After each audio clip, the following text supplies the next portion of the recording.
Okay, so we are recording this session, so if you would like to turn your cameras off if you don't want to be on the screen, otherwise we would love to see all your faces. So thank you everybody for coming to this session. We are in session 1.2, which is building a unified national agreement for Australia's climate response. We're joined by Janet Salisbury and Rhiannon Williams, and this will be a 50-minute workshop. So we'll be here to help with any questions that you might have, any technical difficulties, please post in the chat. Please stay on mute throughout the duration of the workshop until you're called upon. But otherwise, any questions that you have, please put them in the chat and we'll come to them afterwards. All right, thanks everyone. And I'll pass over to Janet and Rhiannon to introduce themselves and begin the workshop. Hi, thanks very much, Rhiannon. Can I just be clear that the people in the room at the Beehive, is that just, are there several people in the room there? I can't see. Janet, there's two people in the, there's three of us in the room physically, yeah. Okay, thanks. So I'm just trying to gauge it because we're a relatively small group. And we've got Carol, Kira and Vicky as well as Rhiannon. Okay. Thanks and welcome everyone, and thanks for coming to this session. I'm Janet Salisbury and I'm the founder of the Women's Climate Congress, and you've probably seen my bio in the program, and I'm joined today by Rhiannon Williams, who is actually masquerading as Galaxy Tab A. And I will introduce her in a minute, a little bit more into our session. Now we have actually framed the session around a couple of. I'm going to just say a few things about the Congress, and Rhiannon's going to say a little bit, and then we're going to have some discussions. So we thought that, you know, given the online mixture, that would sort of work well, and also because I was aware that you might not have had a chance to read our materials beforehand, so I didn't want to just dump you straight into discussion before we sort of set the scene a little bit. So I want to start by acknowledging that we're meeting on the land of First Nations people, wherever we are. I'm in Canberra, which is Ngunnawal and Ngambri land, and I do pay my deepest respects to their elders, past, present and emerging. And I'm just going to read you a line from the Women's Climate Congress values statement, which says, "We acknowledge the ancestral wisdom of First Peoples and accept our responsibility as custodians of a precious world that must be nurtured as it nurtures us." So I just wonder if you would, oh, I can see a couple of people are joining. That's nice. If you want to put your video on, that's good. We could see each other. And if you would like to put in the chat where you are, do feel free to do that. And any just a comment about what's drawn you to this session, that also might be helpful when we come to the Q&A part of our discussion. So just a bit of background, the Women's Climate Congress was formed in January 2020 after the Black Summer bushfires. So amid the choking smoke in Canberra, I circulated a discussion paper that I'd been working on for some time to my women friends and many other women in my networks. Oh, actually, at this point, I might just ask Rhiannon to start the slides that I've got. If you can just share screen so that we can have a look at one or two slides here. Great. So they haven't come through, but I'm happy to make you host just for this section, and you can share your slides and then you can make me host again afterwards. Okay. If that works. Sorry about that. I might have got this. Okay, I might have distracted when we were having that trouble with the... That's okay. So I'll just make you host to share slides now.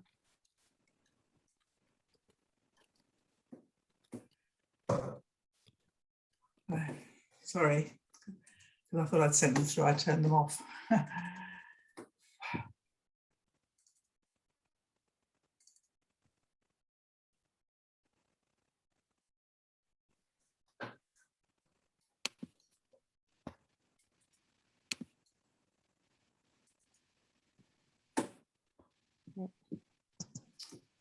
Is that okay?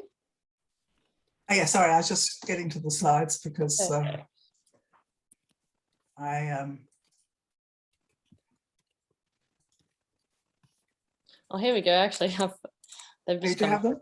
So yeah, would you like to make me host again? Yeah, sure. Sorry about this. Thanks everyone for your patience. We did anticipate that the first concurrent stream might be have some technical difficulties, but we're getting there. So thank you. So did you know how to make me host again? Yeah, I'm just yeah. Make host. There you go. Yeah, there you go. Wonderful. Sorry. Okay. No, let's see how we go. And just let me know when you'd like me to change. And we'll just go slideshow. That was just our title, Yeah. so you can change to the next slide. Yeah, so the paper that I circulated was actually inspired by a little known young Canadian woman called Julia Grace Wells, who was at the time an English scholar at the University of Wisconsin, and she had many German students in her class. She was so deeply disturbed by she was deeply involved in the women's peace movement. And in 1914, she was so distressed by the war that she decided to write a plan to end the war. And she called her plan Continuous Mediation Without Armistice. And so it was based on the idea that the neutral countries could act as mediators to resolve the conflict that was causing the war. So this was 70 years before David Bohm even gave us the principles of dialogue. And it was at a time when communications in wartime were totally cut off. So it was an incredibly far-sighted plan. And it actually gained a lot of traction during the war and was taken seriously right up to very high levels, but it was never formally implemented, which was rather sad because the war continued and 40 million people were killed. But I think that this plan, this is sort of inspired, it really inspired me because it seemed to come from a place of deep humanity, this sense that things could be worked out.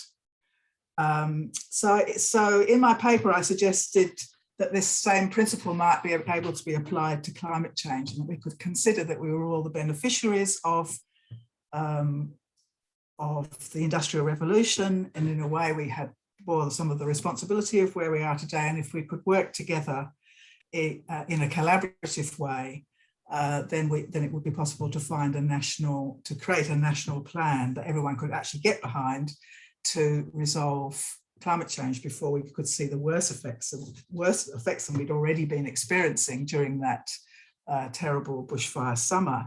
So in my paper, I suggested something which I called a wisdom council, which had been a council of trusted stakeholder and community representatives who might be able to mediate the currently opposing positions. I didn't have a clear idea of how this would work because it was a discussion paper, or whether this would ever be supported in our current political system. But I had a sense that it was also bound up with the promotion of women's voices to try and bring this idea to the fore, because, well, partly because women had always been in the minority in decision-making situations, and women do have a tendency, their working style has a tendency to be more collaborative, and I kind of thought it was time really for women to be able to support, to have a major part in this future that is so critical at this time. And because I was inspired also by the women's peace movement of World War I, which is a wonderful case study of what happens when women come together. So if I can just have the next slide. As a result of the meetings that we held in Canberra, the Women's Climate Congress was formed, and we have a vision to restore climate balance by 2030. And by climate balance, we mean the scientists are sort of happy that we're on the right track. We don't actually have to have got all the way there, but what I mean is that the political situation is sort of resolved, and the world is behind a trajectory which is going to get us to where the scientists say we need to be.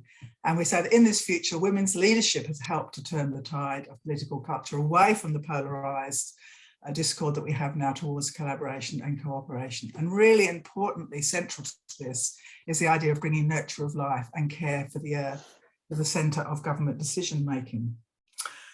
So if I can have the next slide. We also created a series of values and commitments. I've already read one earlier, which was about the First Nations, respect for First Nations knowledge. And there are a number of others. You can go to our website and read the full set. We tried to create them in the most sort of heartfelt and poetic language that we could. But 3 points that I've written here are all very relevant for our discussion today, because they talk about how we've been beneficiaries of the industrial age. So we sort of just acknowledge our joint responsibility, and with some gratefulness for where that industrial revolution has brought us, seeing as that, that we have, these lifestyles that we have today, but also with lament for where we've landed in relation to the dangers that we now face in relation to climate change and our current sort of difficulties in being able to resolve that. And so we say that we resist judgment and blame and embrace uncertainty to encourage mediation and collaboration for a safe passage. And then we also have got entrenched in our values and principles that we deeply respect the science and we recognise the interconnections of Earth systems. And so we need to bring very collective and creative solutions to the table to find sustainable ways forward. So if I can have the next slide. Oh, actually, yes. So, I'll come to Rhiannon in just a moment, but after we set ourselves up as an organisation, we've been registered as a not-for-profit company limited by guarantee, and we set about finding members, and we've, as a result of our networking around the country, we now have a network of members all over the country who are drawn to these principles. We do find that many people are totally frustrated and tired of the adversarial political situation and want to be part of a movement to try and find a collaborative way forward. We actually now have members in about 2/3 of all of the electorates, and we've met many MPs and other decision makers, community leaders and so on around the country over the last year or so, trying to listen to what's happening, trying to see where there are openings for possibly promoting a non-partisan collaborative approach. We last year, not long after the onset of COVID, which COVID sort of played into our hands a bit because we all got onto Zoom and started talking to people all around the country. We also spoke to Neville Power when he was, not long after he was appointed as chair of the National COVID Coordination Commission. And we sort of put our ideas about a type of stakeholder roundtable process to him. He was sort of a little bit interested, and then we developed a few more ideas. And not long after that, we had a meeting with Angus Taylor's advisors, and they sort of said, let's send us your ideas through, look at them. And so at that stage, we started to talk to colleagues that we knew in the mediation community to get advice and think about how we could develop our ideas further. And so this is where I come to introduce Rhiannon, because I'd known Rhiannon for quite a long time through dialogue and facilitation practitioners network that we had both attended, associated with the ANU Centre for Dialogue. And I asked her to help us think through what we could offer. So Rhiannon is a highly experienced dispute systems design practitioner with over 30 years experience in large-scale public policy dispute resolution processes. And she's thought very deeply about these sorts of processes, and I find her approach very insightful. So I'm very pleased that Rhiannon has joined me here today, and she's going to introduce to you some of her key ideas that sort of underpin our ideas about a mediated or a facilitated collaborative approach to finding a national plan on climate action. So if I can have the next slide, and I will hand over to Rhiannon. Thank you, Janet. And I'm hoping that I haven't inadvertently muted myself. So I'm hoping that everyone can hear me. Janet, if you could give me a thumbs up, that would be great if you can hear me. Thank you. I'm also, I'd like to take this opportunity to acknowledge the sovereignty, continuing and never surrendered of Aboriginal and Torres Strait Islander people throughout the lands and waters, and also in particular to pay particular acknowledgement to the Warlpiri people of Central Australia. And the reason I'm paying particular respect to the Warlpiri people is in about 2012, the Warlpiri people actually set up a mediation service to deal with conflict that was emerging in that community. And one of the things that process was able to do was to assist the Warlpiri community of Yuendamu to return to being a very peaceful and extraordinary community.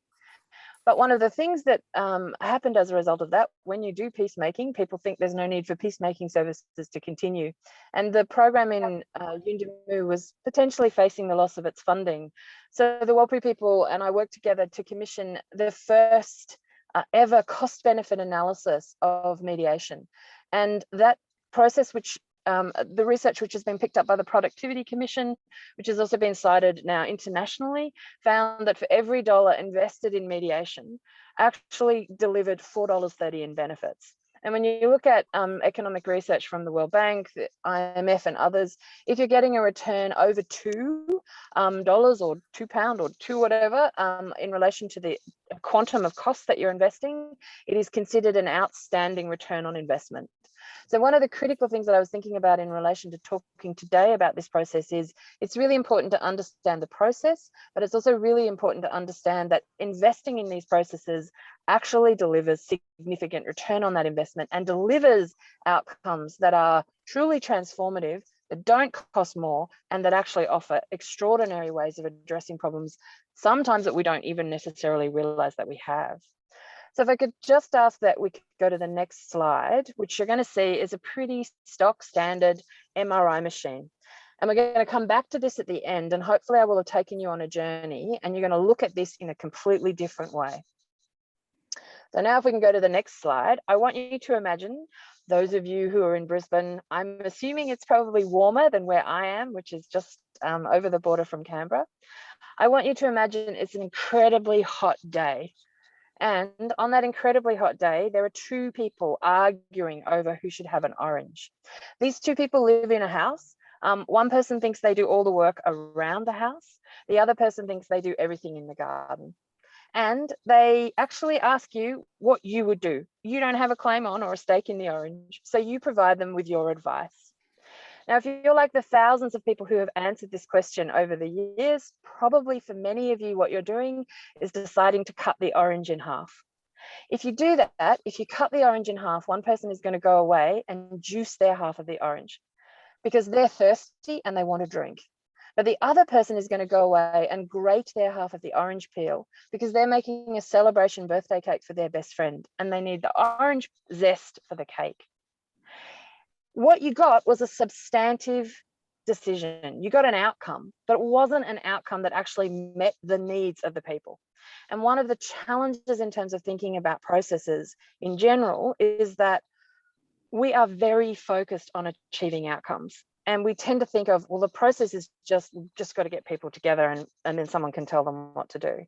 And in fact, if we look at what happens in most cases, we are not focused on the fact that we do not recognize the expertise that the people in the room or the people who are part of the problem will bring to the solution that is required.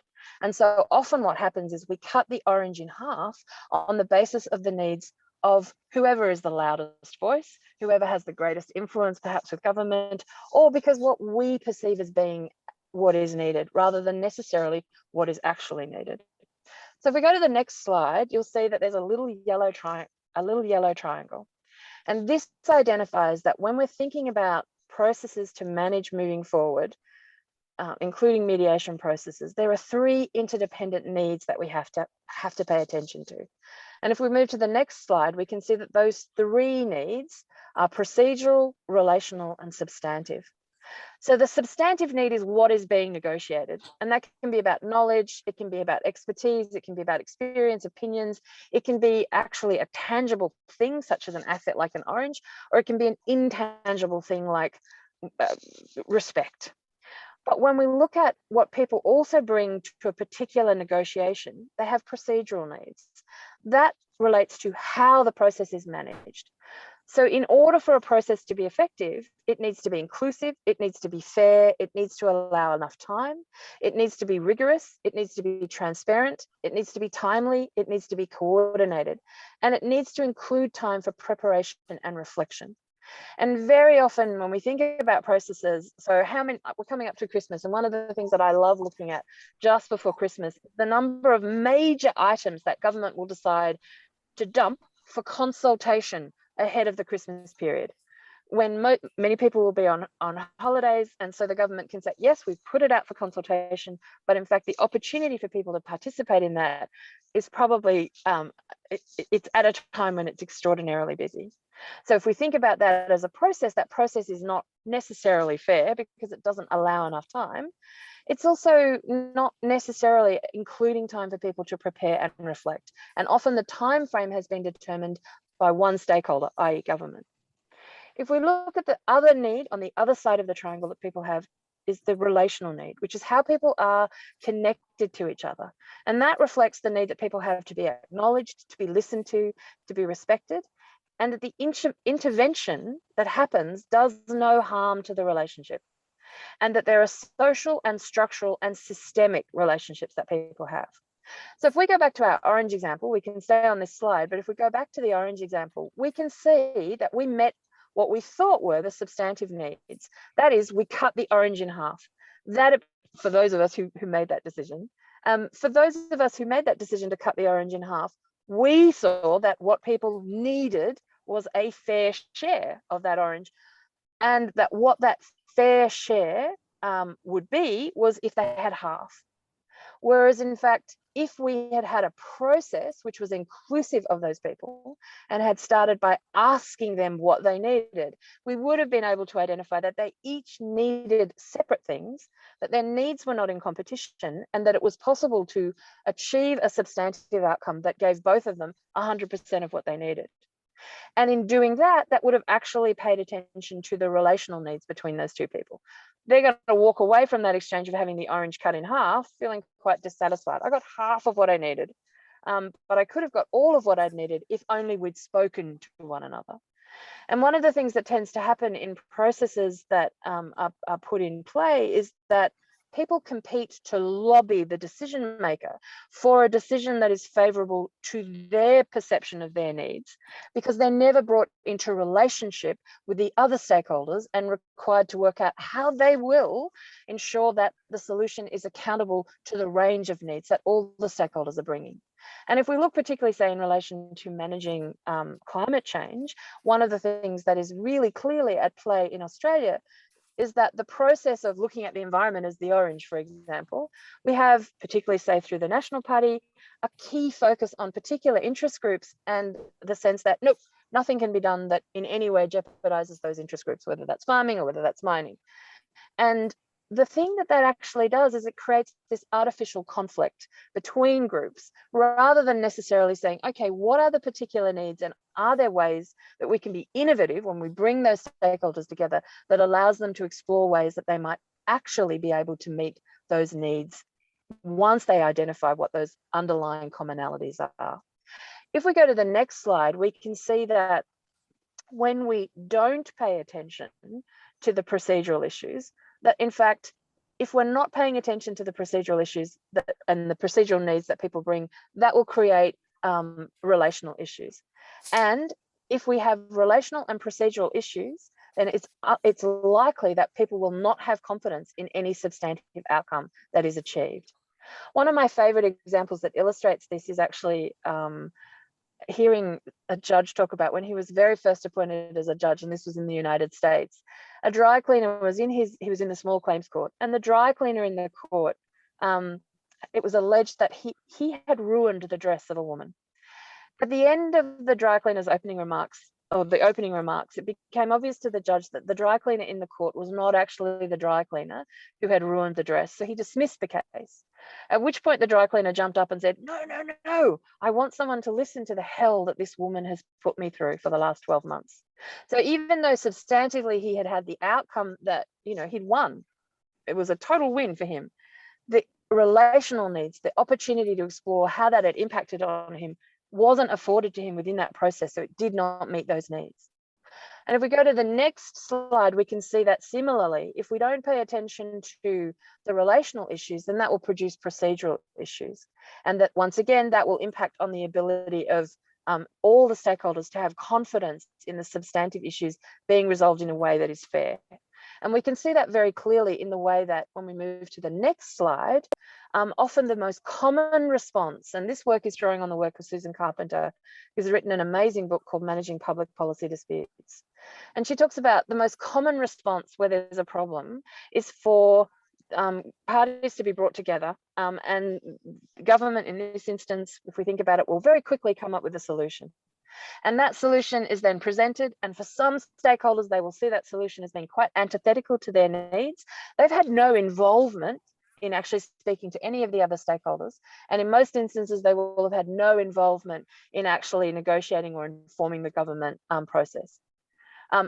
Certain stakeholders who might have a more privileged position, so if we look once again at climate change, so industry groups, for example, who have a much higher profile as a result of their ability to afford highly expensive lobbying processes, are able to get in there and influence government decision making. So they might be quite happy with the quick fix because it meets their needs.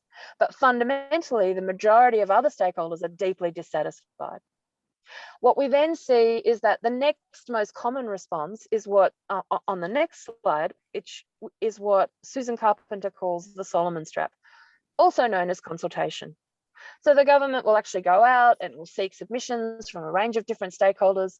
It will then look at all of the information that it's been gathered, and it will then make a decision and advise that decision. And very often government rhetoric is, if everybody's unhappy with the decision that we've made, then we must be doing something right. So the touchstone for success, if you like, is all the stakeholders are somewhat aggrieved, then we've probably got the balance right. But one of the things that you can see from that is then the stakeholders then attack the government. Some stakeholders, once again, depending on if they've had the opportunity to influence because they've closer relationships, might actually be quite happy with their perception. But ultimately, you know, often what happens is the majority of stakeholders are not happy.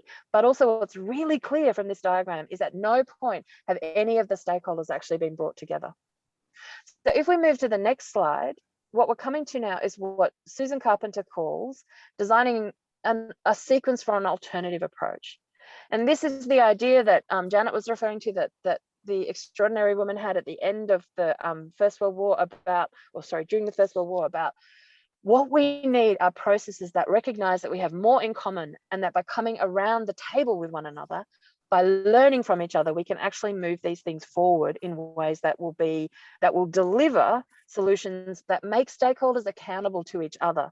And rather than government being in the position where it's cutting the orange in half because it's having to pick between stakeholder needs, it actually brings stakeholders around the table to work out, how will we work together on this? And I guess the critical thing that you can see here is that in this instance, the manager of the process designs the process whereby people are brought together. But the work is then done by all of those stakeholders coming together and being in communication with each other. And it's not that one stakeholder then has greater access into government and can overturn a decision that might have been discussed and reached through this process. In fact, for myself as a practitioner, one of the things that has been fundamental to the work that I do is securing commitment from government that if they're setting up a process like this, that if stakeholders decide to break away from it and lobby independently outside of the process, that the relevant government ministers will direct them back into the process, because it is saying this is a shared problem, and as a shared problem, it will only be resolved if we work together. So in the time that's remaining, I'm going to return to the next slide will show us that MRI machine again.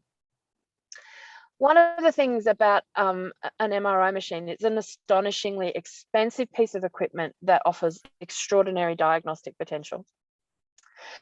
But from a pediatric point of view, around 80% of children going through or who need to be in an MRI, around 80% will require sedation. And that means that it's a really risky thing. So sedation has a whole lot of health, there's a potential for adverse health consequences.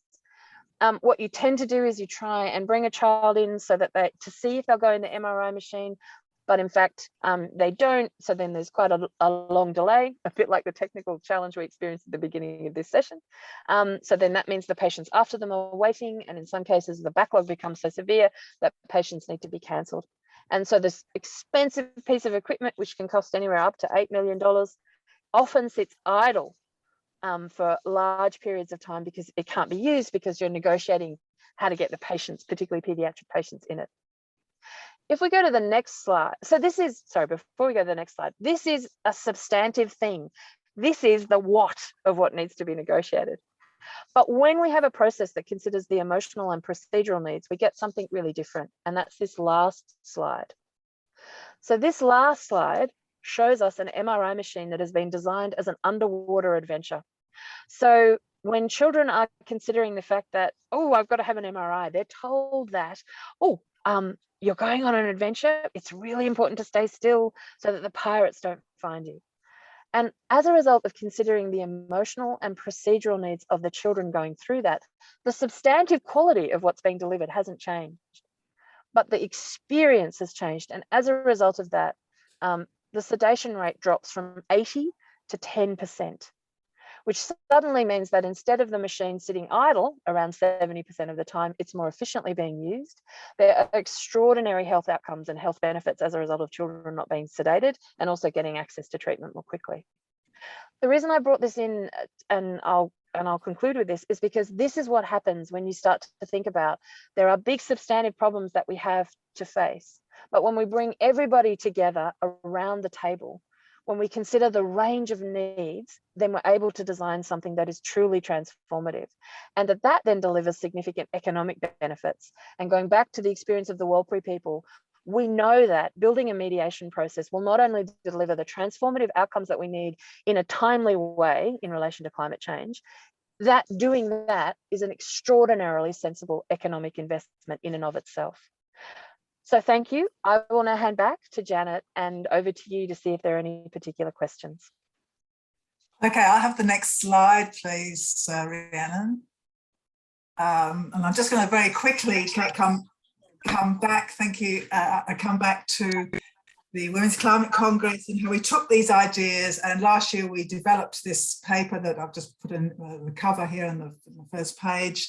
About which we call Building a Unified National Agreement for Australia's Climate Response, where we proposed basically a roundtable stakeholder process, which would have been in the genre of the third option that Rhiannon just showed us from the Susan Carpenter options, where we bring the different people around the table and have a really good independent facilitator to listen to all the perspectives so that we could actually come up with a national plan that everyone could actually get behind and support.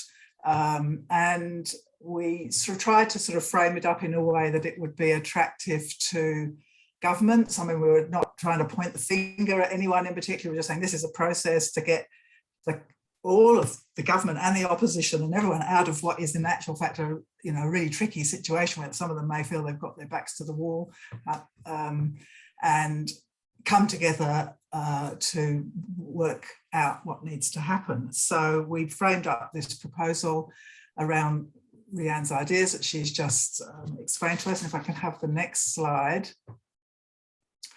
Basically, we were trying to present it as an opportunity to increase community support, because if you go down the path of just constantly taking representations from individual groups and listening to people's protests, then whatever decision that is made as a result of those sorts of processes, nobody tends to be happy. It tends to be a situation where at the end of the day, because people haven't had a chance to talk to each other, nobody is happy at the end of the day. So we were trying to put this forward as a way to increase community support.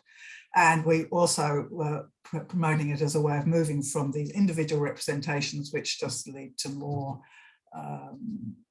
polarization, to actual collaborative problem-solving approach. So in our paper, we also set out a bit of a stepped approach, which involves setting up a dispute system team, which would need to be independent, non-partisan. There would be a design of the process, which is actually the design of the process is as much part of the process as the actual process, because everyone needs to be agreed to the rules and so on, and protocols. And then the selection of and preparation of participants, which is another major task. And then there would be the implementation of the process. And I mean, in case you're thinking that this is sort of totally pie in the sky, there have been examples of this type of thing. They're quite rare, but there are some examples. A sort of example, example is the wages accord, actually, of the 1980s, which was, I mean, okay, it was very particularly a labour, a union sort of promoted thing, but nevertheless, it did involve a broad range of stakeholders and that came together to form that accord. And that accord did stick actually through a number of governments for quite a while before it finally gradually sort of unravelled itself. And interestingly, recently in an essay subsequent to us publishing our proposal here, in an essay that was written by Jenny Macklin for a book by Emma Dawson, that's edited by Emma Dawson and Janet McCalman, which is called After the Pandemic. And it includes a whole lot of ideas about how to move forward. I don't know whether they might be presenting at this Congress, this conference, they probably are. But Jenny Macklin's essay refers to that time of the accord and talks about the fact that we need now is an emissions and employment accord. So as to break down the dichotomy, the false dichotomy, I suppose, that climate change is about sort of either reducing the emissions or maintaining the business as usual economy, and particularly the jobs. So, but, you know, and to put back in the centre the science and the need to our custodial sort of responsibility for the earth and our nurture of life and our intergenerational responsibility as well. So I'm going to leave it then, ask Rhiannon to take the slides off so that we can maybe go to some questions. I'm looking at the chat. I can see there's been a few questions coming in. And also, I mean, if we go on to gallery view, I mean, people are, you know, we've only quite a few of us in the room, so people might just, rather than me just reading out questions from the chat, people might actually want to join in a bit of a conversation with us. Is it possible to be able to see all of the participants? Anyway. That's something that you can do on your own screen, but we did have the one question. Yes, we've got it. Yes, for some reason I couldn't see it there from it, but I can. Sure. Yeah. That's okay. So we had a question from Bronwyn Morgan. Perhaps if Bronwyn wanted to come off mute and ask her question. Yeah. I can. Yes, I can do the questions. I was just right. So Bronwyn Morgan has actually stated in the chat that the UK and France held multiple citizens' congresses all over the country to get somewhere on this issue. And I wonder if they consciously use these mediation approaches. So these would be what we would think of as citizens' assemblies. And Rhiannon, you might like to just make a response to that initially. Yeah, so one of the things that I think about the citizens' assembly approach is that brings together people who are normally not necessarily a part of the structured political process, informs citizens of what's going on, and then gets the viewpoint from citizens. The challenge with that is the thing about it is that kind of fits with almost the Solomon's trap, because the citizens' assembly then feeds into the process that government then take into account with. Sorry, someone's made my photo extraordinarily large, which is not the thing that I'm wanting to see. It's normal to me. So, sorry, to go back, what happens with that is that the citizens' assembly becomes another stakeholder in that Solomon's trap model. So they're feeding into government, and then government is actually then looking at, okay, well, this is what the citizens' assemblies told us. How does that sit with what the environmental groups told us? How does that fit with what industry is telling us? So it doesn't bring all of those people around the table together. And as a participant in the first consensus conference on the use of gene technology in the food chain, one of the things that I would say, my observation as a participant in that, was that the different experts competed to lobby for their particular viewpoint to be the one that the citizens followed. And so what was a key recommendation from that first Australian consensus conference was that, in fact, experts should be part of it and should actually have to negotiate and have their ideas mediated and engaged with by other experts, rather than competing to get the citizens to make a decision that was favourable to the way they thought it should go. That's great. Thank you. That's really informative. Yeah, but having said that, I mean, there are a number of people, I mean, and in the Women's Climate Congress itself, there are a number of people who are quite engaged in this participatory democracy movement, which I suppose those citizens' assemblies are part of, and that you know, when they're done well, and as Rianne said, there can be sort of little problems with how they're set up, especially in relation to the expertise that is brought in.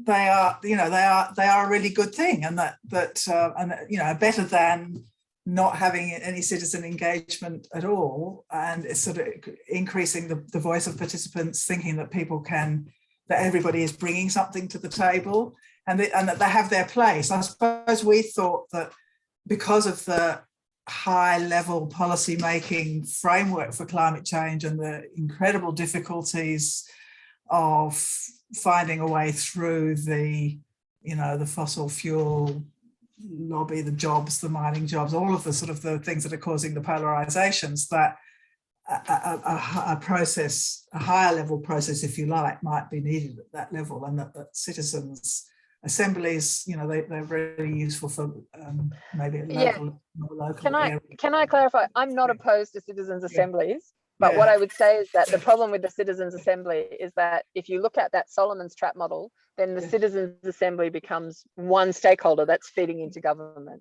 And I think that if you look at the sequence for alternative approaches, in terms of citizen engagement, one of the things is looking at how would you get people from a Citizens' Assembly, so to identify particular representatives who then might participate in that process that brings those representatives together with representatives from industry, from government, from science, so that in fact, it's recognizing that when you're working on this scale with large stakeholder groups, you can't bring 15 million Australians around the table at the same time. So you're going to need mechanisms that do that. But if the mechanism simply stops at having an assembly that then feeds into a classic consultation process, it's not going to advance in the way that this mediation type process would.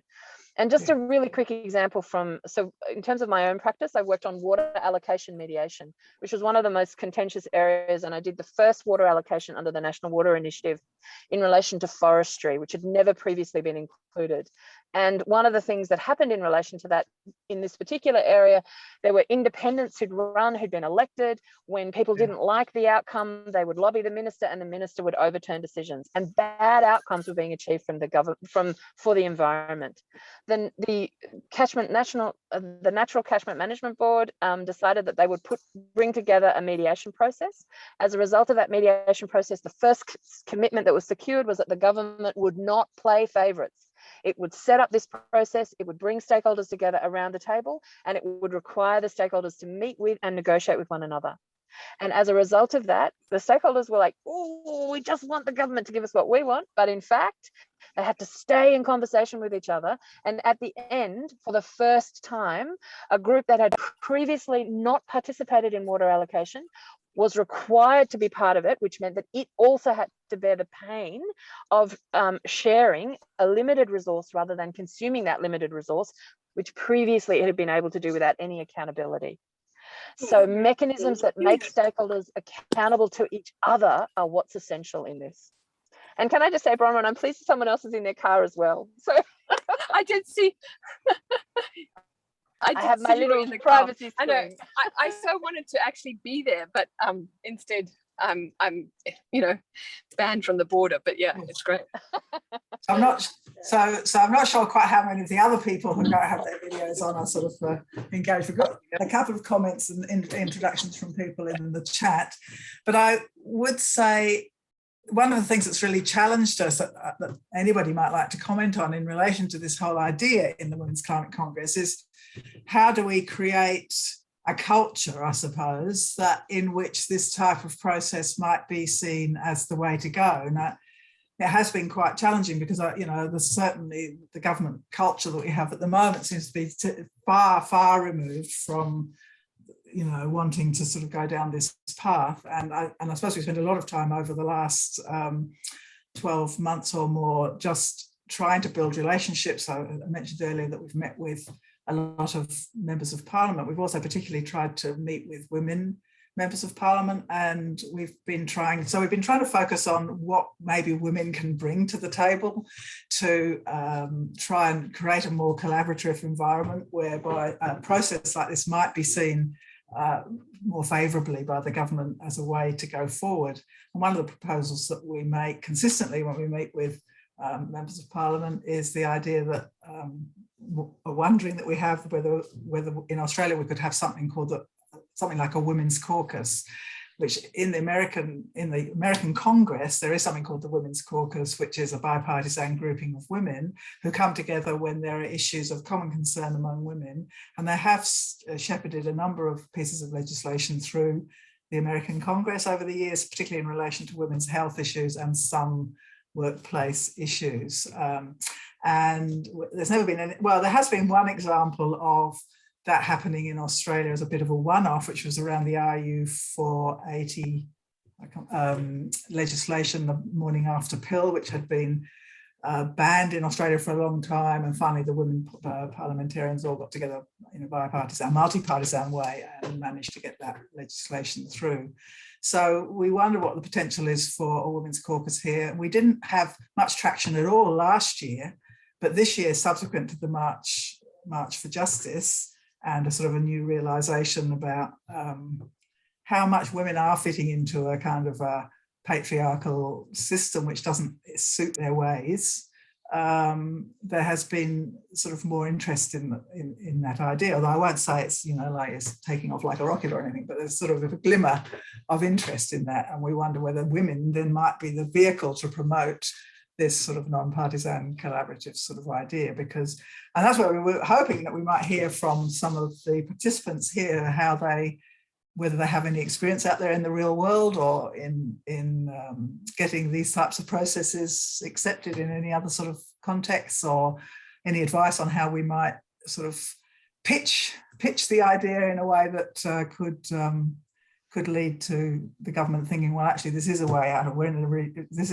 a very tight corner. I mean, we know the government's in a very tight corner now, especially internationally as well, where all the eyes of the world are criticising them. So this actually does give them a sort of a way to maintain their dignity and to for everybody to sort of be able to say, well, let's pull together on this and move forward. So interested now. Just go back to the chat and see if anything's. I don't feel like I have anything sort of, I mean, the level of thought and reflection you put into this is I'm delighted to learn about it. And I'm just, this is just off the top of my head, but I did hear Gareth Evans being interviewed recently on ABC Radio, and how they got this particular peace process that eventually worked in Cambodia with all its limitations to work because they brought the UN. He said the crucial thing was by bringing in the UN, it meant that the usual suspects were not handling it. So that was the analogy, that if women are the UN within Australia. But I wonder if there's some way to make it sort of have synergy with this movement for community independent politicians. I did put that in the chat. Because that, you know, I've forgotten her name at the moment, the woman who was elected from the Wodonga Shepparton election. Helen Haynes. Yeah. Well, no, that's Helen now, but the previous, Kath McGowan. Kath McGowan, yeah. Yeah, that India electorate battle began with, okay, it wasn't mediation, but it was kitchen table conversations of women. So it's almost like this is the next step, like taking that to, you know, that was about getting people together who weren't necessarily mediating polarized positions, but it's that methodology. And they're working hard, you know, at the moment around that. Yeah, it's just, it's not a very concrete or strategized thought, but it's. So I've got the word from Rhiannon that we need to wind up, and I've just clicked over to our 2:50. So thank you very much for everybody for coming to this session, and to Bronwyn for your participation in the discussion there. And thank you very much to Rhiannon for coming and making her presentation. Just to quickly wind up, I've just put in the chat a couple of links. So we'd love to hear from anybody who feels that they've got something to contribute to these ideas, or they would like to collaborate with us in some way. I put our website address there, and also the website of a national Congress of Women that we are holding, which is going to start off with a one-day event on the 30th of November. And I've put the website there in the chat for that. Do go and check that out. So thank you very much, everybody, and enjoy the rest of this wonderful conference, which just has so many amazing looking sessions in it. So thank you. Great, thank you. That was really energizing. Bye. Thanks, Rhiannon. Thanks, Rhiannon. Thanks, everybody. Thanks. And the next sessions will be starting in about 8 minutes. So if you would all like to check out the program, and yeah, we'll see you in the next session. Thanks all. Thanks.